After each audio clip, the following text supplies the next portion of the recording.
ಬೆಂಗಳೂರಿನ ಕೆಲವು ರಾಜಕಾರಣಿಗಳಿಗೆ ಗೆಲ್ಲೋದು ಹೇಗೆ ಅಂತ ಗೊತ್ತಾಗ್ಬಿಟ್ಟಿದೆ. ಅದರಲ್ಲಿ ಪಿ ಸಿ ಮೋಹನ್ ಕೂಡ ಒಬ್ಬರು ಅಂತ. ಸೊ ಈ ಕ್ಷೇತ್ರ ಬಹಳ ಇಲ್ಲಿ ಬಹಳ ಭಿನ್ನತೆಗಳಿರುವಂಥ ಕ್ಷೇತ್ರ ಇದೆ. ಅಂದರೆ ನಾವು ಭಾರತವನ್ನು ಬಣ್ಣಿಸೋ ಸಂದರ್ಭದಲ್ಲಿ ಹೆಂಗೆ ಬಣ್ಣಿಸ್ತೀವೋ ಈ ಕ್ಷೇತ್ರವನ್ನು ಕೂಡ ಹಾಗೆ ಕರೀಬಹುದು. ಸೊ ಅಂಥ ಕ್ಷೇತ್ರ ಇದು. ಸೊ ಈ ಕ್ಷೇತ್ರದಲ್ಲಿ ಈಗ ಪಿ ಸಿ ಮೋಹನ್ ಮುನ್ನಡೆಯನ್ನು ಸಾಧಿಸಿದ್ದಾರೆ ಅನ್ನೋ ಡೀಟೇಲ್ ಸಿಗ್ತಾ ಇದೆ.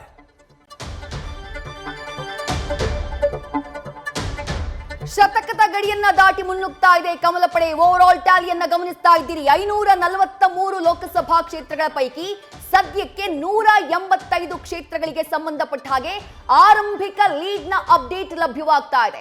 ಎನ್ಡಿಎ ಮೈತ್ರಿಕೂಟ 134 ಲೋಕಸಭಾ ಕ್ಷೇತ್ರಗಳಲ್ಲಿ ಸದ್ಯ ಮುನ್ನಡೆಯನ್ನ ಕಾಯ್ದುಕೊಂಡಿದೆ. ಅದರಲ್ಲಿ ಒಂದು ಆಲ್ರೆಡಿ ಗೆಲುವು. INDIA ಮೈತ್ರಿಕೂಟ, ಇಂಡಿಯಾ ಮೈತ್ರಿಕೂಟ 52 ಲೋಕಸಭಾ ಕ್ಷೇತ್ರಗಳಲ್ಲಿ ಮುನ್ನಡೆಯನ್ನ ಕಾಯ್ದುಕೊಂಡಿರುವುದು. ಇತರರು 10 ಲೋಕಸಭಾ ಕ್ಷೇತ್ರಗಳಲ್ಲಿ ಮುನ್ನಡೆಯನ್ನ ಕಾಯ್ದುಕೊಂಡಿದ್ದಾರೆ. ಅಪ್ಡೇಟ್ಸ್ ನ ಗಮನಿಸ್ತಾ ಇದ್ದೀರಿ. ಓವರ್ ಆಲ್ ಟ್ಯಾಲಿ 197 ಕ್ಷೇತ್ರಗಳ ಪಿಕ್ಚರ್ ಸದ್ಯಕ್ಕೆ ಲಭ್ಯವಾಗ್ತಾ ಇದೆ. ಇದೇ ಕ್ಲಿಯರ್ ಪಿಕ್ಚರ್ ಖಂಡಿತ ಅಲ್ಲ. ಆರಂಭಿಕ ಅಪ್ಡೇಟ್ಸ್ ನ ನೀವು ನೋಡ್ತಾ ಇದ್ದೀರಿ. 135 ಕ್ಷೇತ್ರಗಳಲ್ಲಿ ಅಂಚೆ ಮತದಾನದಲ್ಲಿ ಎನ್ಡಿಎಗೆ ಭರ್ಜರಿಯಾದಂತಹ ಓಪನಿಂಗ್ ಸಿಕ್ಕಿದೆ.